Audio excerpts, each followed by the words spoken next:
Sir आज आपको BJP की तरफ से कोई ऑफर हुई है ज्वाइन करने के लिए अब तक? धमकियां बहुत मिली कि बीजेपी में आ जाओ, अच्छा रहेगा तुम्हारे लिए, तुम्हारे परिवार के लिए।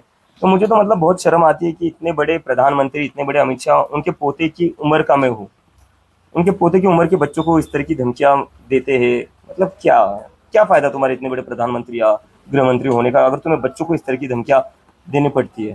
सर आज आपको बीजेपी की तरफ से कोई ऑफर हुई है ज्वाइन करने के लिए अब तक? धमकियां बहुत मिली कि बीजेपी में आ जाओ, अच्छा रहेगा तुम्हारे लिए, तुम्हारे परिवार के लिए। तो मुझे तो मतलब बहुत शर्म आती है कि इतने बड़े प्रधानमंत्री, इतने बड़े अमित शाह, उनके पोते की उम्र का मैं हूँ, उनके पोते की उम्र के बच्चों को इस तरह की धमकियां देते हैं। मतलब क्या क्या फायदा तुम्हारे इतने बड़े प्रधानमंत्री या गृह मंत्री होने का, अगर तुम्हें बच्चों को इस तरह की धमकियां देनी पड़ती है। सर आज आपको बीजेपी की तरफ से कोई ऑफर हुई है ज्वाइन करने के लिए अब तक? धमकियां बहुत मिली कि बीजेपी में आ जाओ, अच्छा रहेगा तुम्हारे लिए, तुम्हारे परिवार के लिए।